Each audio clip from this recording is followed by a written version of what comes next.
Donkey of the day for Wednesday, November 6th. I don't even really have a donkey of the day. I just want to talk to us, my fellow Americans. Listen, America has spoken, and they spoke loud and clear. Donald Trump will be the 47th president of the United States of America.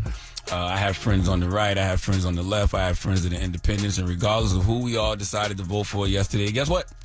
Donald Trump is now all of our president again. I don't want to fight anyone. I don't want to argue with anyone because at the end of the day, we are all Americans and we all want what's best for this country. I hope. Okay, I know today Democrats are going to be looking for someone to blame. Let me be the first to tell you it's not just one thing.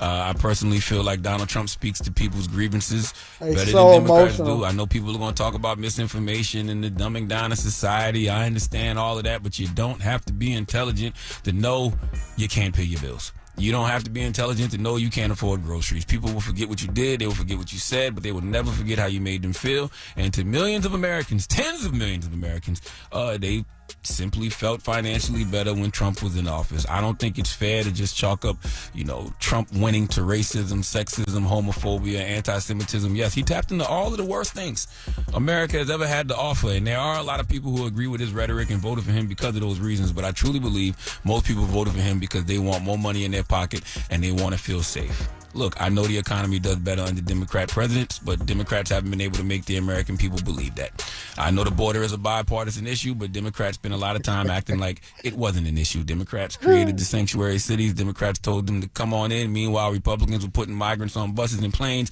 and sending them to those sanctuary cities, and then Democrats had to change course. But it might have been too little too late, because at the end of the day, once again, when you see all that money going to migrants, going to the border issue, all you can think to yourself is they have billions for that, but aren't making investments into the communities right here in America. You see homeless people everywhere. You don't have no money in your pocket. You don't know how you're going to pay your bills. You're facing eviction. Listen, I'm not saying Trump is going to fix all of that.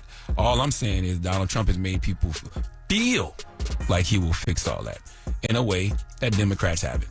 Once again, don't just chalk it up to racism, sexism. Okay, I believe those things play a role, but at the end of the day, it's the economy, stupid. And Democrats might just be really out of touch with what everyday Americans are feeling.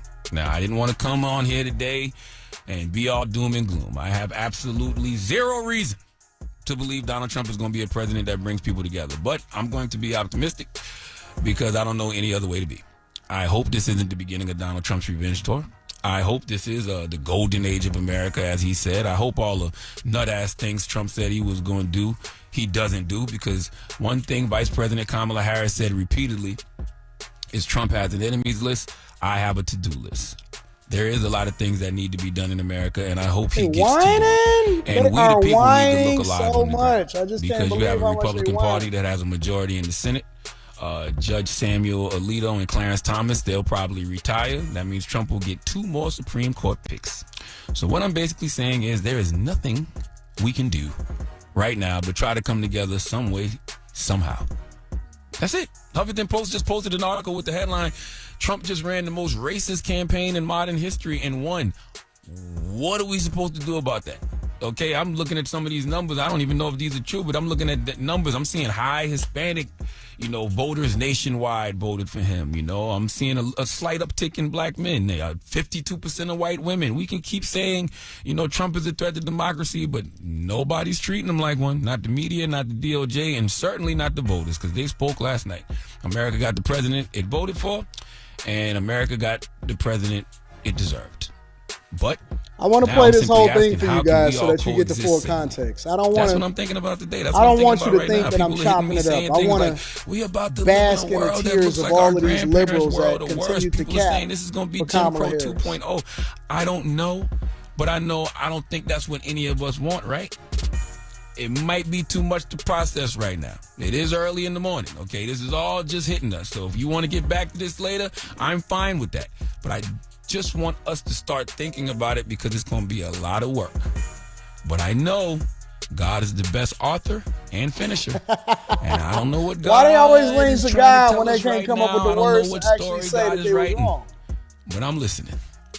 Please just hit the hee-haw. So let's deep dive into it for a second. He tried to make it seem like he was okay with it and that it was something that the Democrats did wrong when people can't feed themselves. And that's probably the only thing that he was right about, because when people can't feed themselves, when people have problems financially, they throw all of this first world problem stuff out the window, because when you losing your car, when you losing your crib, when you losing everything that you got, it starts to become much, much bigger than you, and it starts to become a bigger problem. And then you throw on top of that a migrant crisis, forever war, so on and so forth. And so he wants to sit here and spew this nonsense. And so now they still want to be divided.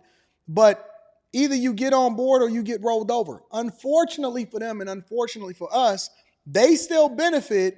Half of the country still benefit because Trump has been more inclusive and less divisive than all of the liberals on that side. When you seen this campaign being ran, I seen Michelle Obama, Barack Obama. Michelle specifically was telling people to vote against their own household and to vote against their husband's best interests.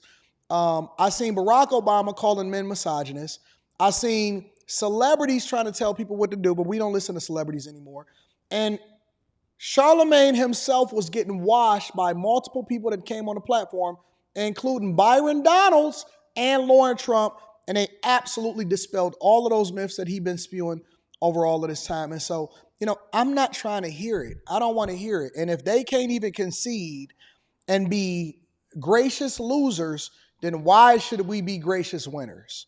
Because ultimately, when it comes back down to it, you can say what you want to say, but Democrats have controlled the presidency for the last 12 of the 16 years.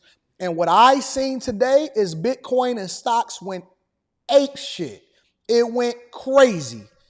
I know people that have made so much money just as a result of the election last night, and I predicted it. I said that it was going to be a red wave, that it was going to be a landslide victory, that he was going to win every single swing state, and that's exactly what he did. And now these people have to bask in it. They got to deal with it. They got to benefit from it. They got to benefit from our voting for them that's in their own best interest. And he was friends with those people. And so now, as a result of it, they get the benefit from it because a rising tide lifts all boats, but they still going to disparage his name. And that's cool. We ain't tripping about it because Vance is coming right after that.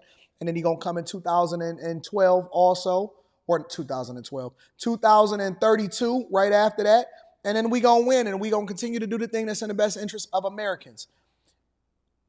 Chicago, y'all should be brought to the front of the congregation. New York, be brought to the front of the congregation. California, Colorado, all of these places that still stay blue, we not even tripping on them. We gonna fix the country for y'all. Donald Trump is clearly, and the people have spoken, for him to completely ignore the intelligence of most people and to think that he knows better, even though he's been proven wrong on every single front, is crazy to me. It is absolutely insane. So, Trump, as he did in his victory speech last night, said that he's going to be a president for all people. But see, what they also don't realize is that we absolutely destroyed him in the Senate also.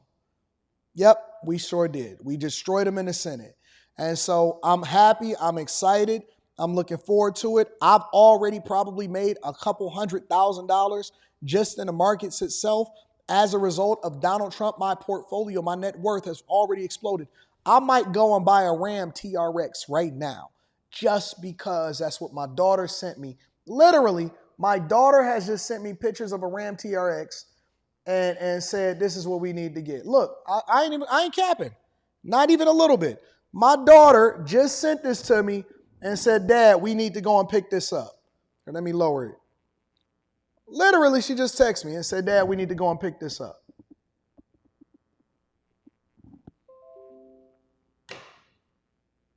When the money right, we can fix the rest of the problems.